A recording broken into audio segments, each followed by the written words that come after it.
नमस्कार, T point पर आपका स्वागत है। आपके साथ मैं हूं विद्यानाथ झा। ये अड्डा हमारा राजनीतिक चर्चा का होता है और रोज इस अड्डे से हम राजनीतिक बातें ही करते हैं, लेकिन आज इस अड्डे से हम वित्तीय बात भी करेंगे, क्योंकि आज देश का बजट पेश हुआ है और इस देश के बजट में आम लोगों के लिए क्या है, खास लोगों के लिए क्या है, नौकरी पेशा लोगों के लिए क्या है, व्यापारियों के लिए क्या है और इसके अलावा रेल से जुड़ी हुई कौन सी बड़ी बातें हैं। तो तमाम इन बातों का जिक्र करेंगे और साथ में चाय की चुस्की भी लेंगे। हमारे तमाम मेहमान भी हमारे साथ हैं, इनसे भी बात करेंगे। इनसे तारुफ करवा देता हूं मैं आपका। प्रोफेसर अखिल स्वामी जी अर्थशास्त्री हमारे साथ मौजूद हैं, महेश वर्मा जी हमारे साथ बीजेपी नेता, और साथ ही डॉक्टर अरुण पांडे हमारे साथ कुछ ही देर में जुड़ने वाले हैं, उनसे भी बात करेंगे। और इसके अलावा धीरेन्द्र भारद्वाज जी आम आदमी पार्टी के प्रवक्ता हमारे साथ मौजूद हैं। आप सभी का बहुत बहुत स्वागत है। लेकिन एक बार देख लेते हैं, जान लेते हैं कि आज के बजट में क्या कुछ खास है। एक रिपोर्ट आपको दिखा देते हैं।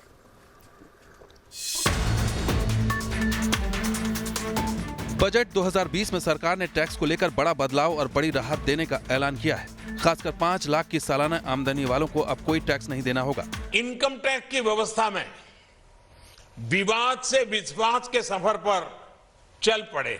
बजट पेश करते हुए वित्त मंत्री निर्मला सीतारमण ने टैक्स पेयर्स को 2 टैक्स स्लैब का विकल्प देते हुए नए टैक्स स्लैब का ऐलान किया है, जिसके मुताबिक 5 लाख से 7.5 लाख रुपए तक की आमदनी पर 10% टैक्स देना होगा, जो पहले 20% टैक्स लागू था। 7.5 लाख से 10 लाख तक की आमदनी पर 15% दर से टैक्स देना होगा, जो पहले 20% की दर से टैक्स लगता था। 10 लाख से 12.5 लाख तक की आमदनी पर 20% से टैक्स लगेगा, जो पहले 30% से टैक्स वसूला जाता था। 12.5 लाख से 15 लाख तक 25% की दर से टैक्स लगेगा, जो पहले 30% की दर से लगता था। जबकि 15 लाख रुपए से ऊपर की टैक्सेबल इनकम पर पहले की तरह ही 30% की दर से टैक्स लगता रहेगा। Under the new regime, sir, an individual shall be required to pay tax at the reduced rate of 10% for income between 5 lakhs to 7.5 lakhs against the prevailing 20%. So for income between 7.5 lakh to 10 lakh, he or she will pay at the reduced rate of 15% only against the current prevailing 20%. For income between 10 lakh to 12.5 lakh, the present prevailing rate is 30%. That is now being brought down to 20% only.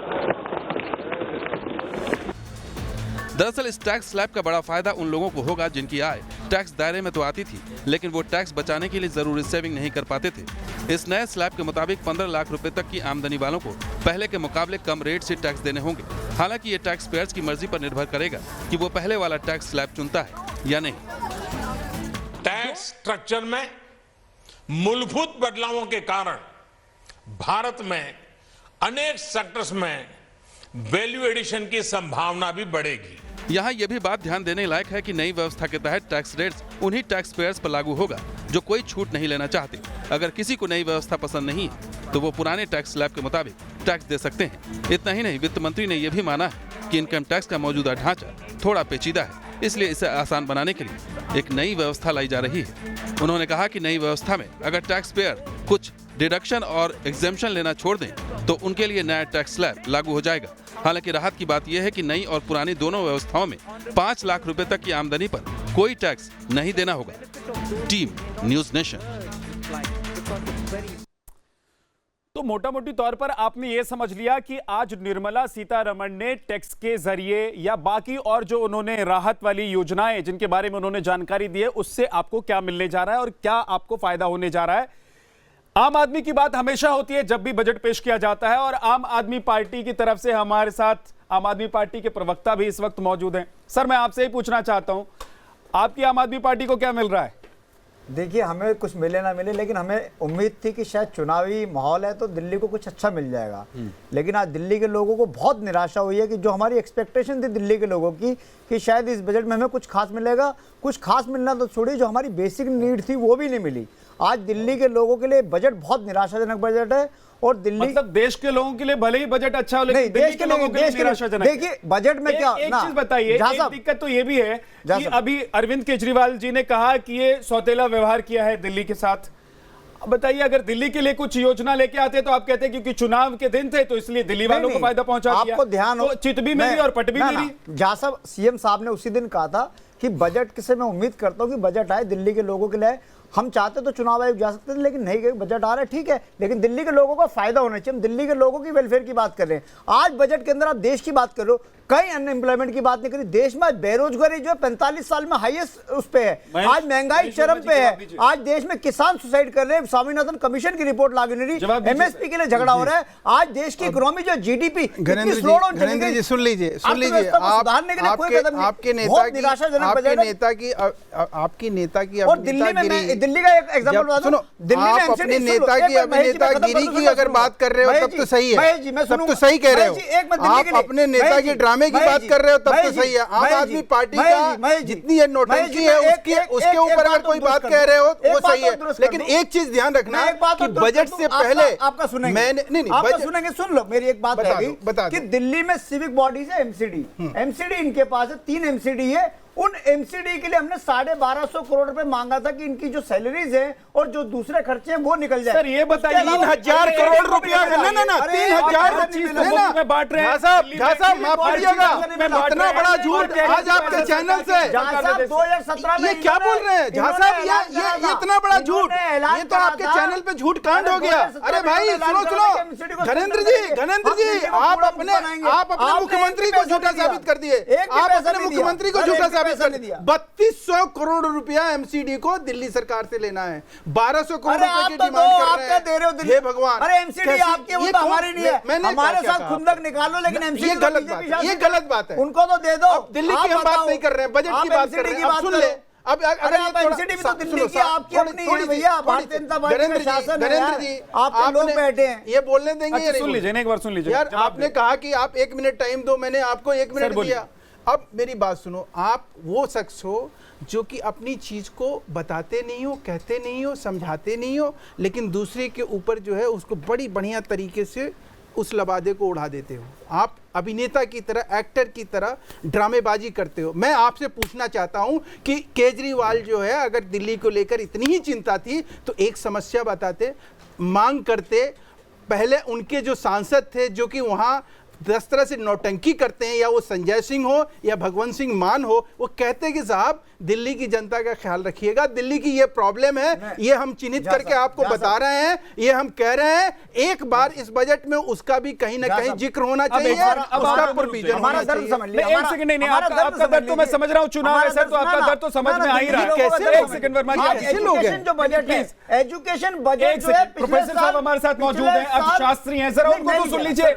अरे sir सुन तो लीजिए उनको, वो क्या कह रहे हैं। सुनने की ताकत सर बताइए कि इसमें क्या सब कुछ निराशाजनक है बजट में, या अच्छी बातें भी है? कुछ बाहर से अगर पैसा लाकर यहां पर शिक्षा पर खर्च किया जा रहा है, क्या ये अच्छी बात नहीं है? क्या अगर इन्वेस्टमेंट कर लोगों के रोजगार के लिए सोचने की बात की जा रही है, ये अच्छी बात नहीं है? देखिए, कुछ अच्छी बातें हैं, कुछ साधारण हैं और कुछ खराब चीजें हैं। एक बात मैं जरूर कह सकता हूं कि वित्त मंत्री महोदया ने गुगली बहुत अच्छी फेंकी। जो मध्यम वर्ग के लिए इनकम टैक्स स्लैब जब उन्होंने अनाउंस किए तो बड़ी खुशी हुई। मैं इस चैनल में था और बड़ी खुशी हुई, बड़ी तालियां बजीं। और बाद में जब पता चला तो ये पता चला कि उन्होंने 2 विकल्प दिए हैं। या तो पुराने विकल्प में, पुराने स्लैब्स में, पुराने ही इनकम टैक्स रेट्स पे आप काम करें, और नए रेट्स आपको तब मिलेंगे जब आप डिडक्शंस नहीं लेंगे। और जब उसकी कैलकुलेशन की गई तो ये पता चला कि जो शुरू के स्लैब्स हैं उसमें अगर आप डिडक्शन नहीं लेंगे तो थोड़ा सा फायदा होगा, लेकिन अगर आप डिडक्शंस नहीं लेंगे तो बड़े। लेकिन एक चीज ये भी तो देखिए ना कि हम में से बहुत सारे लोग ऐसे होते हैं जो इन्वेस्ट नहीं कर पाते, निवेश नहीं कर पाते हैं, वो डॉक्यूमेंट्स नहीं दिखा पाते हैं क्योंकि उनके खर्चे थोड़े ज्यादा होते हैं। तो भाई वो लोगों को तो फायदा होने वाला है ना, वो तो दूसरे स्लैब में चले जाएंगे, वो नए स्लैब में चले जाएंगे, 5 लाख रुपए तक तो किसी के ऊपर अर्थशास्त्र के हिसाब से, अर्थशास्त्र के हिसाब से जो उन्होंने किया है वो अच्छा किया है। क्योंकि एक मल्टीप्लिकेशन फैक्टर होता है कि इकोनॉमी में मल्टीप्लिकेशन होना चाहिए। अगर 100 रुपए मैं कमाता हूं, 100 रुपए खर्च करता हूं, तो उसका मल्टीप्लायर इफेक्ट होता है, क्योंकि मैं 100 रुपए खर्च करता हूं, सेविंग नहीं करता। जैसे अमेरिकन इकोनॉमी और जो यूरोपियन इकोनॉमी है उसमें वो पूरा मल्टीप्लायर इफेक्ट चलता है। हमारा और चाइना का जो मार्केट है वहां पे हम सेविंग रेट हमारा बहुत ज्यादा होता है। जब सेविंग बहुत ज्यादा होती है तो मल्टीप्लायर इफेक्ट कम काम करता है। तो ये बहुत अच्छा उन्होंने किया है कि विकल्प दे दिया है। जैसे मेरे जैसा आदमी जिसकी बहुत ज्यादा उम्र हो गई है, अगर मैं 3 साल के लिए पैसा अपना ब्लॉक कर दूं या 7 साल के लिए एनएससी में ब्लॉक कर दूं, मेरे लिए उचित नहीं है। ठीक बात। तो मैं अगर सेविंग नहीं करता हूं और उसके हिसाब से मुझे टैक्स रेट हायर स्लैब में मिल जाता है तो फायदेमंद है। अब देखिए, कम से कम एक चीज तो कह रहे हैं वो फायदेमंद है, आप उसको भी मानने के लिए तैयार नहीं है क्या? नहीं, ये बताने के लिए कुछ तैयार नहीं है। इनकी प्रॉब्लम इनको मालूम ही नहीं है कि बोल कह रहे हैं। कम से कम ऐसे लोग जो विद्यानंद जी, ये इनको मालूम ही नहीं है, उनको फायदा आप होगा। किससे पूछ रहे हैं? आप किससे पूछ रहे हैं? इनको कुछ मालूम नहीं है। ये जिस दिल्ली में रूल कर रहे हैं उसकी एक प्रॉब्लम भी ये नहीं बता सकते हैं। एक प्रॉब्लम मैं दवा के साथ कर सकता हूँ, इस बजट में क्या देना चाहिए इनको मालूम ही नहीं है, ना इनके नेता को मालूम है। सर मैं ये क्या बात आप कर रहे हो? ये जो बजट आया है, इस बजट के अंदर इतने सारे कॉम्प्लिकेशन दे दिए। क्या कॉम्प्लिकेशन? अच्छा, एक कॉम्प्लिकेशन बता दो। मुझे 2 कॉम्प्लिकेशन बता। मैं बता रहा हूं, मैं कह रहा हूं एक बता दे, एक बता दे और एक सुझाव अपना दे दे दिल्ली के लिए। अरे मैं बता रहा हूं ना, दिल्ली के लिए सुझाव चाहिए। टैक्स स्लैब को लेके इतना इन्होंने कंफ्यूजन बनाया। क्या कंफ्यूजन? अरे सारी 2 मिनट नहीं लगा। प्रोफेसर शास्त्री साहब गलत है। शास्त्री गलत है। प्रोफेसर प्रोफेसर साहब, सर सुन तो लीजिए। प्रोफेसर साहब बैठे हैं क्या सर? इसमें अरे पसीना निकल रहा है। एक मिनट, टैक्स को लेकर पहले पानी दो। प्रोफेसर साहब, वर्मा जी, पानी वानी तो प्रोफेसर साहब पहले बताइए सर कि टैक्स में जो नया रिजीम ऐड किया गया है, 2 रिजीम बना दिए गए हैं, क्या इसमें कोई कंफ्यूजन है? सीधी सीधी बात है, आप यहाँ रहिए वहां रहिए, आप पैसा लगा रहे हैं तो पुराने वाले में रहिए, उसका बदला ले लीजिए, नहीं लगा रहे तो नए वाले। मैं गलत कर रहा हूं? मैं कह रहा हूं देश की इकोनॉमी कैसे होती है। इकोनॉमी को अगर आपको स्ट्रेंथन करना है तो आपको लोगों की जेब में सेविंग डालनी पड़ेगी। इन्होंने सेविंग निकाल दी, ये तो कह रहे सेविंग ही मत करो, सारे इवेंट्स खत्म कर रहे हैं। जो इनका जो मैं बता रहा हूं, मैं आपको बता रहा हूं। दूसरी बात, ये वो लोग हैं,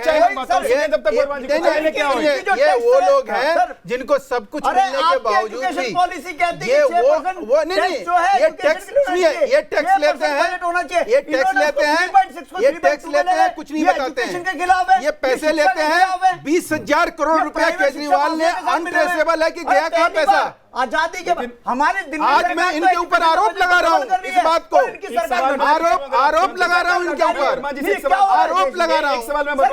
इनके पास पैसे है होते हैं, प्लानिंग नहीं होती है। सवाल पूछूं कि नहीं चाहते? मैं कह रहा हूं, बताइए ना, आप चाहते कि नहीं चाहते? मैं वर्मा जी से एक सवाल पूछना चाहता हूं। वर्मा जी, एक सबसे बड़ा मुद्दा जिसको लेकर आम आदमी पार्टी इस चुनाव में चल रही है वो शिक्षा का मुद्दा है, वो दिल्ली के स्कूलों का मुद्दा है। तो आप कह रहे हैं वहां पर अगर ये खर्च नहीं कर रहे हैं तो उसको मुद्दा बनाकर उस पर चुनाव जीतने की बात कर रहे हैं। 6% से कम कर दिया तो लीजिए, वो मैं वही कह रहा हूं। मेरा सवाल ऐड कर लेता हूं। इनकी एजुकेशन पॉलिसी कहती है कि जो टोटल जीडीपी है उसका 6% एजुकेशन पे होना चाहिए। लास्ट ईयर वो 3.6% था, अब इसको 3.2% लगे। इन्होंने बिल्कुल ही गिरा दिया एजुकेशन का बजट। ये सोचिए। अरे आप बता रही, अरे मैं बता रहा हूँ, ये अच्छे से बताएंगे सर। ये हमें दोनों को करेक्ट कर देंगे। बजट 96,000 करोड़ रुपया, 96,000। एक मिनट सुनो तो सही यार, मतलब आप भी केजरीवाल थोड़ी बन जाओगे। मैं ये कह रहा हूं कि 96,000 करोड़ के अलावा 1,16,000 करोड़ रुपया एजुकेशन और एजुकेशन रिलेटेड प्रोजेक्ट में डाला गया। ठीक है, एक सेकंड में रोक रहा हूं आप सबको। दिस इज द वंडरफुल, ये इस देश में 70 साल में नहीं हुआ। सुन लीजिए ना, प्रधानमंत्री नरेंद्र मोदी ने इस बजट के पेश होने के बाद क्या कहा है अपने संबोधन में, जरा एक बार वो सुन लेते हैं बहुत संक्षेप में। उसके बाद प्रोफेसर साहब के पास चलेंगे, क्योंकि ये दोनों लोग जो बात कर रहे हैं दोनों पार्टी के नेता हैं, इन पर लोगों को इतना विश्वास नहीं होगा, लेकिन प्रोफेसर साहब जो कहेंगे उस पर विश्वास हम सभी को होगा। एक छोटे से ब्रेक के बाद उनका बयान सुनने के बाद लौट रहे हैं आपके पास, आप रहिएगा हमारे साथ। ये बजट देश की वर्तमान आवश्यकताओं के साथ ही इस दशक में भविष्य की अपेक्षाओं की भी पूर्ति करेगा। मुझे विश्वास है कि ये बजट इनकम और इन्वेस्टमेंट को बढ़ाएगा, डिमांड और कंजम्पशन को बढ़ाएगा, फाइनेंशियल सिस्टम और क्रेडिट फ्लो में नई स्फूर्ति लाएगा, किसानों के लिए अपने उत्पादों को सही तरह से मार्केट करने और ट्रांसपोर्ट के लिए किसान रेल और कृषि उड़ान के द्वारा नई व्यवस्था बनाई जाएगी। डिपॉजिट इंश्योरेंस की सीमा 1 लाख रुपए से बढ़ाकर 5 लाख रुपए कर दी गई है। मतलब कि एक प्रकार से जो छोटे डिपॉजिटर्स होते हैं 98 to 99% लोग इससे सुरक्षित हो जाएंगे। मिनिमम गवर्नमेंट मैक्सिमम गवर्नेंस की कमिटमेंट को इस बजट ने और मजबूत किया है। तो सरकार कह रही है, देश के प्रधानमंत्री कह रहे हैं कि ये बहुत शानदार बजट है, इसके लिए वो बधाई दे रहे हैं, न सिर्फ वित्त मंत्रालय के तमाम उन लोगों को जिन्होंने इसको तैयार किया है और वित्त मंत्री को भी। लेकिन जो विरोधी पार्टियां हैं वो कह रही हैं कि इस बजट में कुछ नहीं है। प्रोफेसर साहब, शिक्षा की बात हो रही थी, एक सेकंड, एक सवाल उनसे, उसके बाद आप पे। प्रोफेसर साहब ये बताइए कि अगर शिक्षा में एफडीआई होने जा रहा है, जिसका जिक्र किया गया आज बजट के भाषण में, ये अच्छी बात है, ये अच्छे संकेत हैं, या इसमें कोई खामी आपको नजर आ रही है? देखिए, जो मेरी समझदारी कहती है, जो मेरा अपना आंकलन है, वो ये है, मैं 2-3 मुद्दे आपको बताता हूँ। पहला, मेरा ये मानना है कि गांव के बच्चे शहर के बच्चों से ज़्यादा बुद्धिमान होते हैं। जो गरीब बच्चे हैं वो अमीर बच्चों से ज़्यादा बुद्धिमान होते हैं। अभी तक एजुकेशन को अब पब्लिक सेक्टर से प्राइवेटाइज आपने किया, अब उसको इंटरनेशनलाइज कर रहे हैं। मैं ये जानना चाहता हूँ कि ये जो एफडीआई आएगा, ये गांव के प्राइमरी स्कूल में आएगा या हायर एजुकेशन में आएगा? आज जो स्थिति है, मैं क्योंकि शिक्षक हूँ, मैं ये जानता हूँ कि 15-20 लाख रुपए में एमबीए करता है एक प्राइवेट ऑर्गेनाइजेशन में, और पब्लिक सेक्टर में वो 2 लाख में करता है। जब उसमें एफडीआई आएगा और उसमें फॉरेन पार्टनर आ जाएगा, क्या ये फीस बढ़ के 30 लाख हो जाएगी? देखिए, फिर सर उसके बाद उसका अगली बात। बिल्कुल।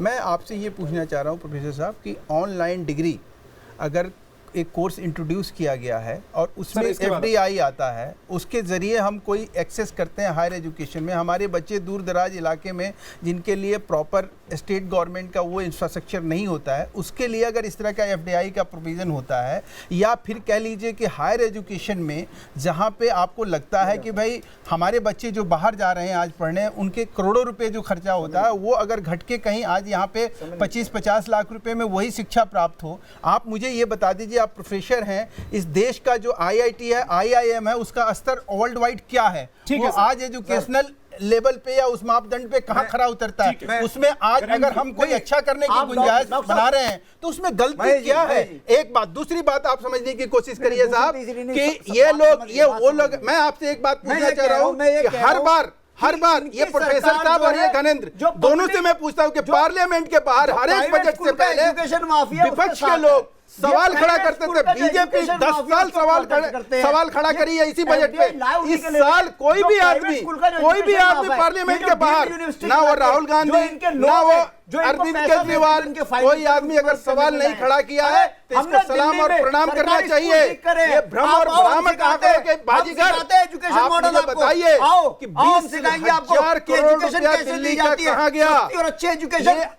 ये उसको छुपाने के लिए अगर अपनी बात को कह रहे हैं दूसरे तरीके से, 20,000 करोड़ रुपया सीएजी ने जो आपका अनट्रेसेबल है, वो कहाँ गया? आप मुझे आप मेरे से शिकायत कर रहे हो, मैं आपसे पूछ रहा हूँ। मैं तो आपका 20,000 करोड़ रुपया मैं कह रहा हूँ, वो बीजेपी का नेता वो कह रहे हैं, बताइए 20,000 करोड़ रुपया क्या कसूर है कि दिल्ली में आम आदमी पार्टी की? ये देखो, अब मैं कुछ और पूछ रहा हूँ, ये कहीं और पहुंच गया। मैं आम पूछ रहा हूँ, ये लीची की बात कर रहे हैं। अरे घनेंद्र जी, कैसे लोग कुछ मिलेगा? आपने दिल्ली के साथ धोखा करा है। आप दिल्ली के बताइए, महिलाओं की तरह ये लड़ाई झगड़ा कर रहे हैं। बताओ, ये लेडीज की तरह ऐसे क्यों कर रहे हो यार? आप लेडीज हो, क्या मिला दिल्ली को? मैं वही तो पूछ रहा हूँ सर, मैं क्या करना चाहिए? हम टैक्स देते हैं, हम टैक्स देते हैं, हम टैक्स देते हैं, को भी हम दिल्ली वाले टैक्स देते हैं, तमिलनाडु के लोगों को दिल्ली वाले टैक्स देते हैं, 1.5 लाख करोड़ रुपए का टैक्स देते हैं इनको, और उसके बाद हमें मिलता क्या है? 321 करोड़ रुपए। अब मैं आपको अगला पॉइंट बताइए। आप ये प्रोफेसर साहब को पूछ लीजिए कि 1.5 लाख करोड़ 2019 हो गया, तब 1.5 लाख करोड़ कभी दिल्ली को टैक्स आया, ये बता देंगे। ये झूठ साबित अगर ना कर रहे हैं, कमा के दे रहे भैया, ये झूठ अगर साबित ना कर दे, 1.5 लाख करोड़ दिल्ली का अधिकार है, 1.5 लाख करोड़ प्रोफेसर साहब, आप हाजिर नाजिर देश को हाजिर नाजिर करके बताइएगा। हम 1.5 लाख बोलिएगा हमें पैसा वापस कितना भी चिल्लाए झूठ मत बोलिएगा। क्या होता है? कितना भी चिल्लाए, क्या होता है? अब मेरा सवाल, जब 8,000 करोड़ रुपए की इकोनॉमी थी, आप मुझे बताइए 1.5 लाख करोड़ से मिलता है टैक्स? आप लोग 1.5 लाख करोड़ प्रोफेसर साहब, अब ये बताइए, क्योंकि अब वक्त भी बहुत कमी है, 1 मिनट का वक्त बचा है, कि इस बजट में सब कुछ निराशाजनक ही है या उम्मीदें पालना अच्छी बात है? सलाम और है। अभी जो वक्त चल रहा है, ये वक्त क्या हमेशा रहने वाला है? 6 साल में देश को वो चीज दिया गया है कि आज तक 70 साल में नहीं दिया गया। मुझे केवल एक समस्या है कि हम लोग हर समस्या का समाधान एफडीआई इन्वेस्टमेंट और प्राइवेटाइजेशन को समझ रहे हैं। देखिए, वर्मा साहब ने बड़ी अच्छी बात कही। उन्होंने कहा जो 30-35 लाख रुपए खर्च करके अमेरिका जाता है, यूरोप जाता है पढ़ने, अब वो हिंदुस्तान में पढ़ेगा।